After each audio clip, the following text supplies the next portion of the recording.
Hello student, स्वागत है आप सभी का आपके अपने चैनल गॉड क्लासेस पर। गॉड क्लासेस यानी मैथ्स भी एंड मस्ती भी। तो बच्चों, आगे स्टार्ट करने से पहले एक रिक्वेस्ट आपसे करना चाहूँगा, अगर वीडियो का कंटेंट आपको अच्छा लगता है, चैनल का कंटेंट आपको अच्छा लग रहा है, तो भाई शेयर कर दो यार, शेयर कर दो और बेल आइकन को प्रेस करके रखो। खुद भी सब्सक्राइब करके रखो, कुछ नहीं बिगड़ना आपका, बस आपको कोई पैसे खर्च नहीं करने, बस आपको एक बटन दबाना है, ठीक है। उससे फ़ायदा क्या होगा भाई, जितनी भी वीडियोस आप पूरे साल आपको यहाँ पर मिलने वाली हैं सारी आपके पास तुरंत पहुँच जाएंगी। और जितना ज़्यादा आप शेयर करोगे आपके फ्रेंड्स के साथ, तो थैंक यू बोलेंगे आपको कि यार आपने एक ऐसे चैनल पर लेकर आए हो जहाँ पर अप्लाइड मैथ का सारा कंटेंट आपको सारा का सारा कंटेंट आपको अवेलेबल पिछले साल भी रहा है और इस साल भी सारा का सारा कंटेंट अवेलेबल रहेगा। अगर आपको बेनिफिशियल लगता है, अगर कुछ कमी लगती है, आप चाहते हैं कि भाई कुछ और इम्प्रूवमेंट की जाए, तो आपके सजेशन का हमेशा से स्वागत है और स्वागत रहेगा। कमेंट बॉक्स में अपने सजेशन दो, कोशिश करेंगे हम उन पर इम्प्लीमेंट करने की।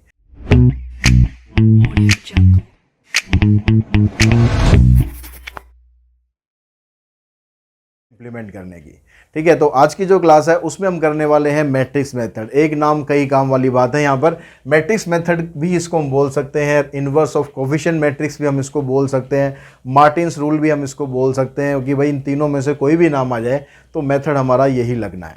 अब इस मेथड में है क्या, अब इस मेथड में क्या है वो हम समझते हैं। ठीक है, यहाँ तो एक क्वेश्चन आ गया सीधा आपके पास। मान लो एक लीनियर इक्वेशन हमने दे दी, मान लो 2 वेरिएबल की एक लीनियर इक्वेशन ले लेते हैं।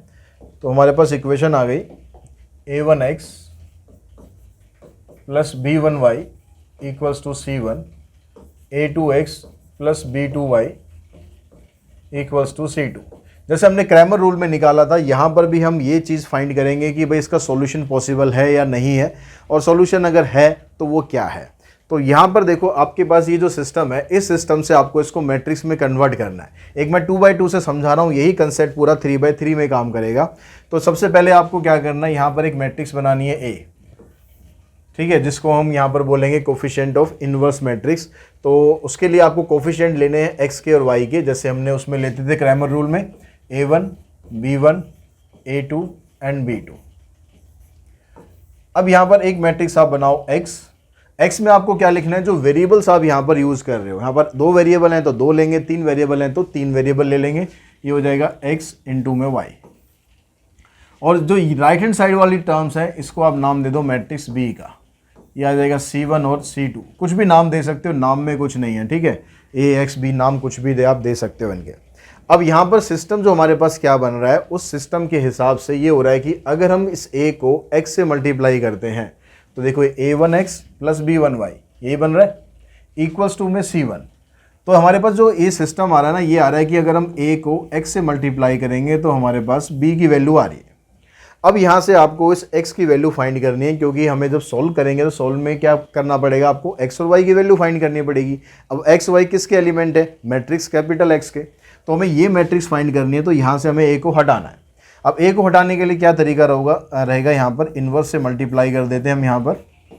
यहाँ भी इन्वर्स से मल्टीप्लाई करते हैं, और इस इन्वर्स कट के i बनेगा, और इस i को x से मल्टीप्लाई करेंगे तो x आ जाएगा। तो ये हमारा एक पास एक फार्मूला बन जाएगा कि x की वैल्यू निकालने के लिए आपको a इन्वर्स इंटू में b चाहिए। अब a इन्वर्स कब निकलेगा, a इन्वर्स तब निकलता है जब डिटर्मिनेंट नॉट इक्वल्स टू 0 होता है। अगर डिटर्मिनेंट 0 हो गया तो इन्वर्स तो पॉसिबल ही नहीं है। तो यहीं से हमें पता चलेगा जो इसकी कंडीशंस होती हैं, क्या क्या कंडीशंस आती हैं, उससे कैसे पता चलेगा कि भाई इसका सॉल्यूशन है या नहीं है। तो यहाँ पर देखो 3 कंडीशन हमारे पास आएंगी। Condition for consistency,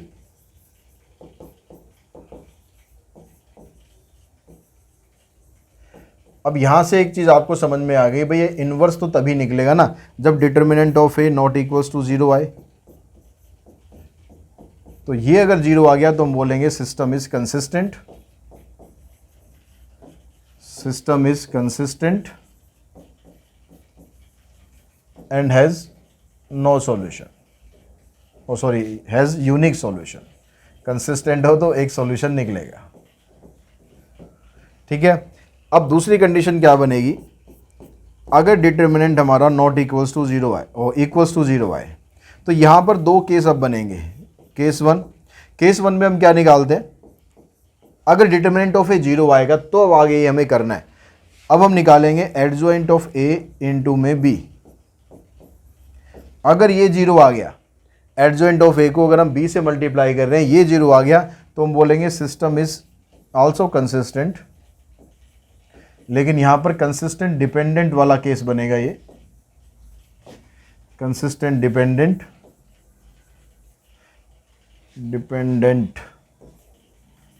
and has infinite solutions.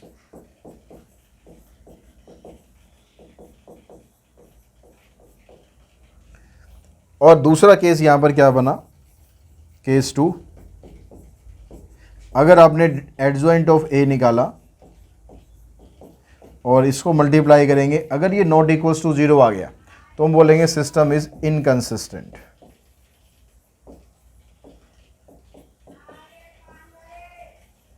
System is inconsistent and has no solution. ठीक है, ये 3 कंडीशन यहां पर चलेंगी। इन तीनों कंडीशंस में से जो भी आपको दी गई हो उसके हिसाब से आपको उसको यूज करना है।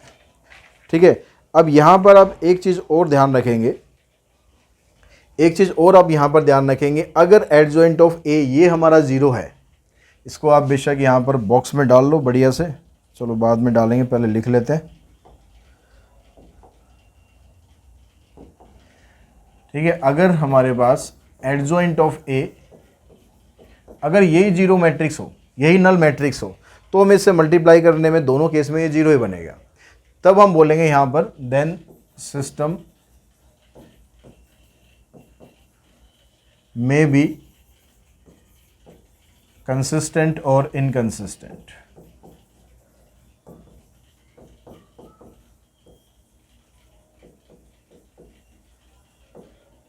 ठीक है, अगर एडजॉइंट ऑफ ए ही हमारे पास जीरो हो गया, यही जीरो मैट्रिक्स है, तो सिस्टम हमारा कंसिस्टेंट इनकंसिस्टेंट कुछ भी हो सकता है। तो अब यहाँ पर आपके पास ये जो चीज़ है स्पेशल मार्क कर लेना। क्वेश्चंस में आपसे पूछने के चांसेस कम है हाँ, लेकिन जो एमसीक्यूज होते हैं, जो कंसेप्ट क्वेश्चंस होते हैं, उसके अंदर ये चीज़ आ सकती है। अब यहाँ पर इनको हम निकालना कैसे, सॉल्यूशंस को करना कैसे है, वो हम करते हैं आगे। क्वेश्चंस लेते हैं कुछ। ठीक है, सब वैरायटी के क्वेश्चंस आपको यहाँ पर मैं कराने वाला हूँ। क्वेश्चंस हम यहाँ से जो ले रहे हैं, नोडिया प्रेस की बुक में से एग्जांपल्स ले रहे हैं, तो सब टाइप के एग्जांपल हम करेंगे।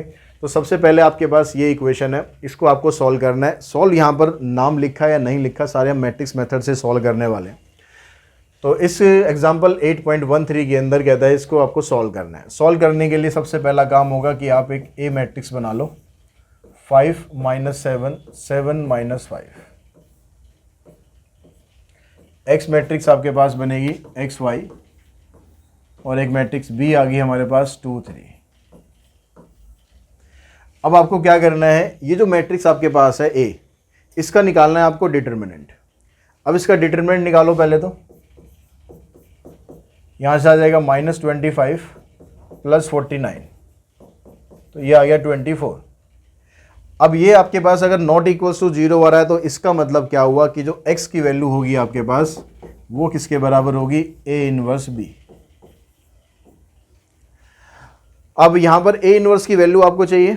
A इनवर्स की वैल्यू निकालने के लिए हम यहां से इसको यूज करेंगे, पहले इसका एडजॉइंट निकालते हैं। एडजॉइंट ऑफ ए आ गया आपके पास। जब 2/2 का एडजॉइंट हम निकालते हैं तो सीधा क्या करेंगे, इन दोनों को इंटरचेंज करते हैं, -5 इधर आ जाएगा, +5 इधर, और इन दोनों के साइन चेंज कर देते हैं, ये 7 और यहाँ -7। तो ए इनवर्स की वैल्यू आ गई आपके पास adjoint of A divided by determinant of A. तो डिटर्मिनेंट आपके पास 24 है, इसको आप ऐसे लिख लो। एडजॉइंट हमारे पास ये आ गया। अब इस वैल्यू को आपको, इनवर्स वाली वैल्यू को यहाँ पर आपको पुट करना है। तो because x = A inverse B, तो x की जगह तो आ जाएगा आपके पास XY, इनवर्स की जगह आ गया 1/24 -5 7 -7 5 इंटू में b की वैल्यू है 2 3। इसको आप सिंप्लीफाई करो, ये जो स्केलर है इसको अभी बाहर ही रहने देना, इसको बाद में सॉल्व करेंगे। यहाँ से देखो ये -10 आ गया और ये -21 आ गया, तो ये बनेगा -31। इधर से करोगे -14 और +15, तो ये आ जाएगा 1। यहाँ भी गलत कर दिया हमने, -10 और 21 यानी +11 आएगा। यहाँ +11 है और यहाँ पर +1 है, तो x की वैल्यू जब आप निकालोगे तो आ जाएगी 11/24 और y की वैल्यू निकालेंगे तो आएगी 1/24। तो इस तरह से आपके पास ये दो वैल्यू आ जाएंगी, 11/24 एंड 1/24। नेक्स्ट क्वेश्चन पे चलते हैं। नेक्स्ट में कहता है कि भाई एग्जाम्पल 8.14 में ए आपको ये दिया हुआ है, इन्वर्स आप निकालो, इन्वर्स निकाल के फिर इस इक्वेशन को यूज़ करो और इसका सॉल्यूशन बताओ। तो पहले यहाँ इन्वर्स निकालने को बोल रहा है, पहले इन्वर्स निकाल लेते हैं। तो पहले इन्वर्स निकाला आपने, इन्वर्स निकालने के लिए डिटरमिनेंट चाहिए 1 + 4, 5 आ गया, और एडजॉइंट निकालेंगे इसका 1 1 आपस में एक्सचेंज करोगे, ये रहेगा, इनका साइन चेंज कर दो। अब इन्वर्स का फार्मूला क्या हो गया, adjoint of A divided bye determinant of A. Determinant हमारे पास 5 आ रहा है, 5 से डिवाइड करेंगे इसको, ये तो आ गया इसका इन्वर्स। अब ये जो लीनियर इक्वेशन दे रखी है ना, यहाँ से आप मैट्रिक्स बनाओ, ये है 1 - 2 1 - 2 2 एंड 1। अब ये जो मैट्रिक्स आपके पास बन के आई, ये मैट्रिक्स इसके बराबर है।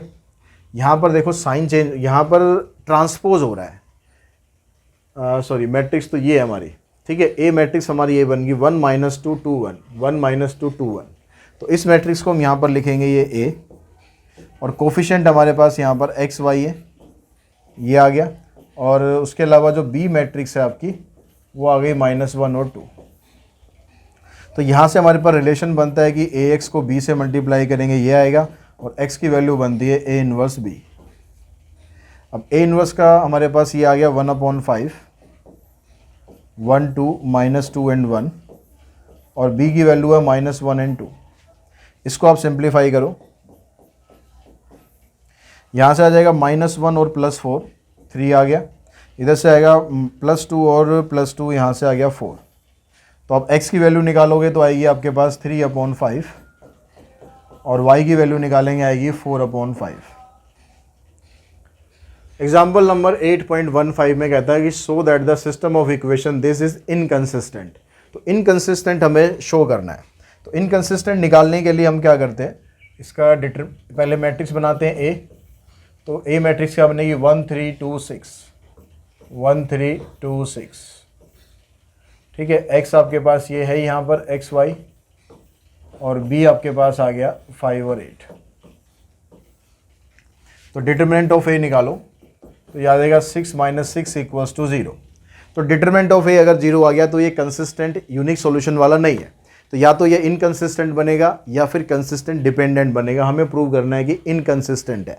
इनकंसिस्टेंसी के लिए क्या होता है, एडजॉइंट ऑफ ए को बी से मल्टीप्लाई करके देखते हैं, अगर वो नॉट इक्वल्स टू 0 आ गया तो इनकंसिस्टेंट होता है। तो पहले एडजॉइंट ऑफ ए निकाल लो। एडजॉइंट निकालेंगे तो 6 1 को आपस में एक्सचेंज करना है, यहाँ -3 और -2 हो जाएगा, साइन चेंज कर दिया। अब आप चेक करो कि एडजॉइंट ऑफ ए को अगर हम बी से मल्टीप्लाई करेंगे तो क्या रिजल्ट आ रहा है। बी आपके पास 5 और 8, इसको सॉल्व किया हमने, 6 5 = 30 8 3 = 24, 6 आ गया, -10 + 8 -2 आ गया। इसका मतलब ये नॉन जीरो मैट्रिक्स नहीं आई, और नॉन जीरो मैट्रिक्स आई है मतलब जीरो नहीं आई है। दैट मीन्स आप ये कह सकते हो यहाँ पर कि इट इज़ इनकंसिस्टेंट।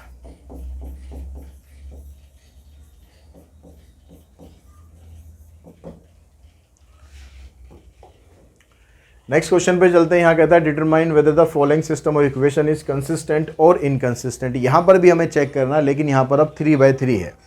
तो पहला काम तो हमारा वही होगा, ए बनाओ, 5 - 1 4 2 3 5 5 - 2 6। एक्स की इसमें ज़रूरत नहीं होती, कंसिस्टेंसी चेक करने में एक्स की ज़रूरत नहीं होती है, आप लिखो या मत लिखो। यहाँ से आ गया 5 2 और -1, ये आपके पास ये वाले एलिमेंट आ गए। अब यहाँ पर डिटरमिनेंट ऑफ ए निकाल के देखो कि क्या आ रहा है। तो 5 से हमने सॉल्व किया, इस रो को इस कॉलम को छोड़ेंगे, 18 प्लस में 10 28, फिर +1 हो जाएगा। यहाँ पर साइन चेंज कर दें तो ये ऑलरेडी माइनस है तो माइनस माइनस प्लस हो गया। इस रो को इसको छोड़ेंगे, आ जाएगा 12 - 25, तो यह आ जाएगा -13 +4 -4 -15 -19, 5 8 = 40 5 2 = 10 +4 -13 -76। अब इसको आप सिंप्लीफाई करेंगे तो आगे आपके पास 10 माइनस 9 1, 14 माइनस 13 माइनस 8 5, 51 आ गया। 51 आने का मतलब है कि ये जो सॉल्यूशन इक्वेशन है ना आपकी, ये बनेगी कंसिस्टेंट, क्योंकि यहाँ पर ये नॉट इक्वल्स टू 0 आ गया, तो हम कह सकते हैं कि इट इज़ कंसिस्टेंट।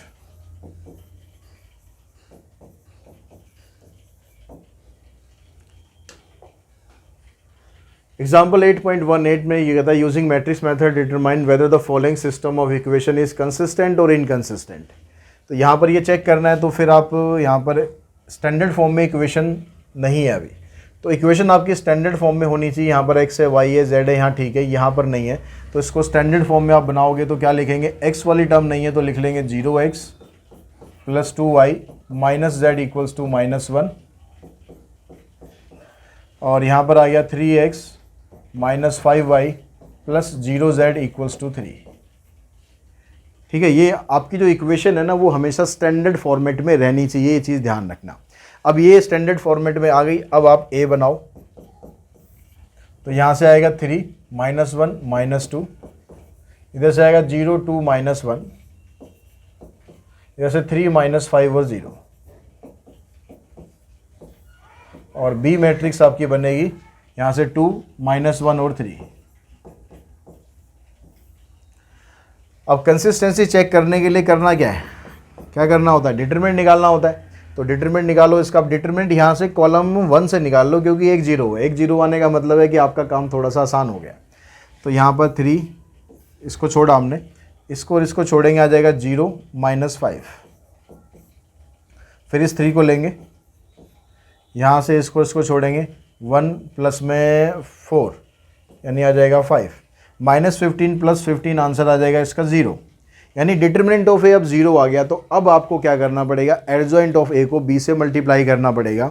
अब एडजॉइंट ऑफ b निकालने के लिए आपको कोफैक्टर्स निकालने पड़ेंगे, तो पहले कोफैक्टर निकालो सारे,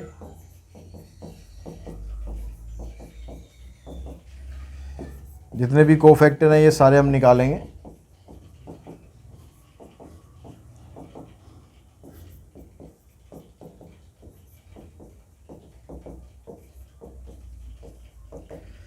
A11 का मतलब इसको और इसको डिलीट करेंगे तो आपके पास बचेगा -5।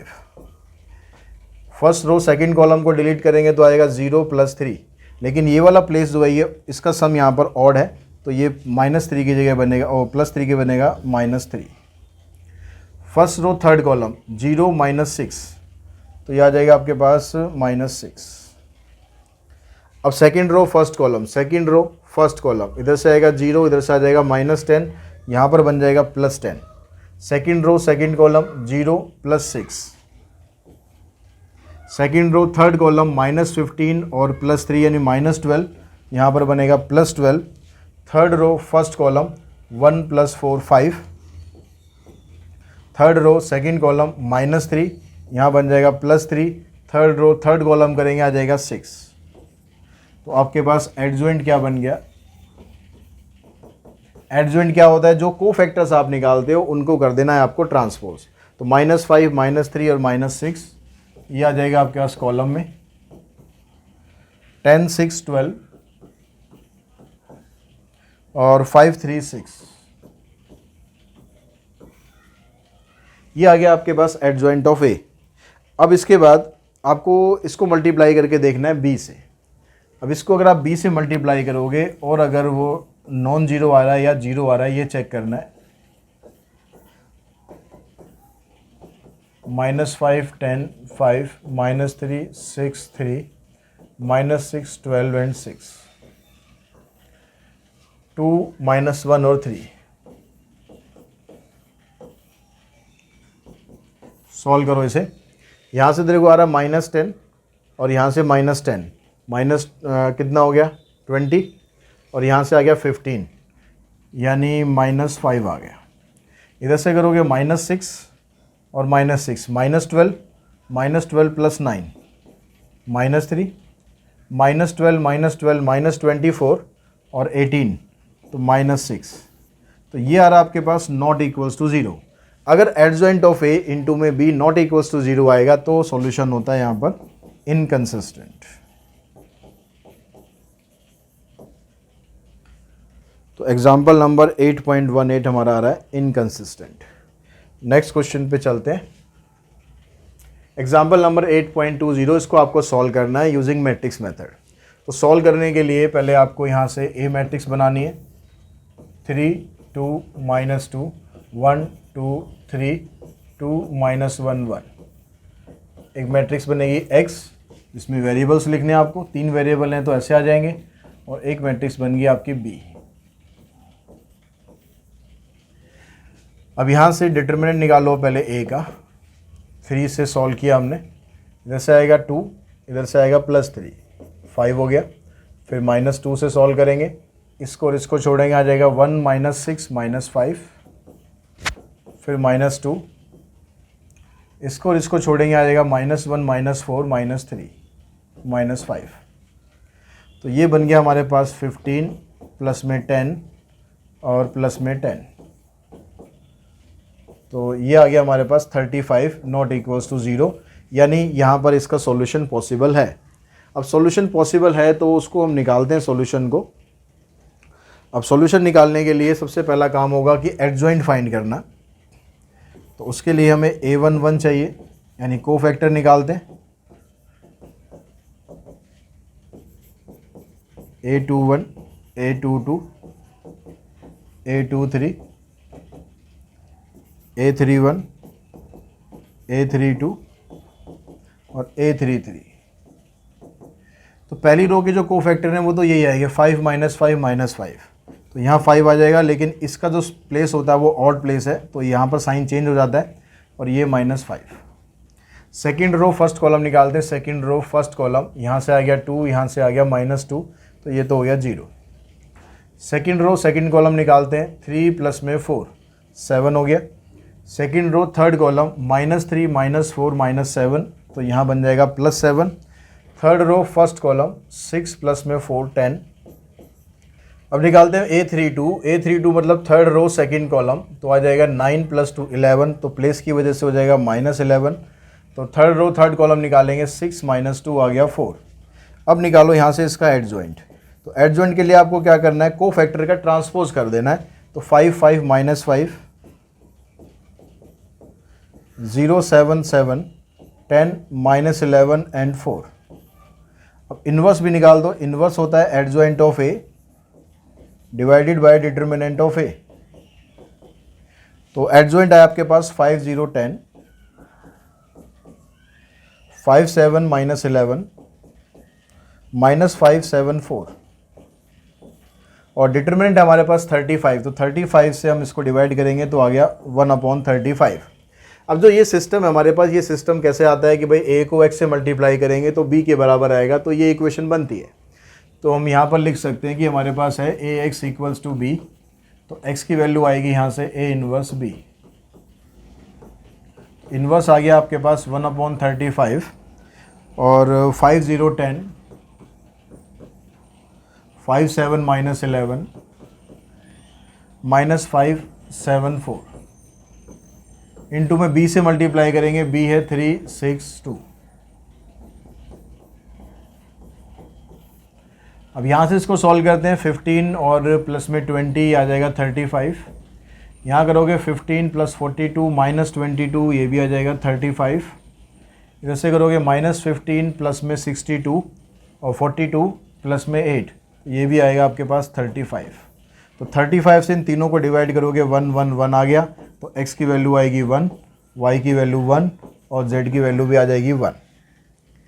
तो इसी क्वेश्चन के साथ ही ये जो बेसिक कंसेप्ट है मैट्रिक्स मेथड का, वो आई थिंक आप लोगों को समझ में आ गया होगा, क्लियर हो गया होगा। इसको देखो, समझो, प्रैक्टिस करो, एक्सरसाइज फिनिश करके रखो, ताकि आगे जो मैं वीडियो लेकर आऊँगा एक्सरसाइज की, उससे आप अपने आंसर्स को मैच कर सको। आज की इस वीडियो में इतना ही। Thanks to all of you.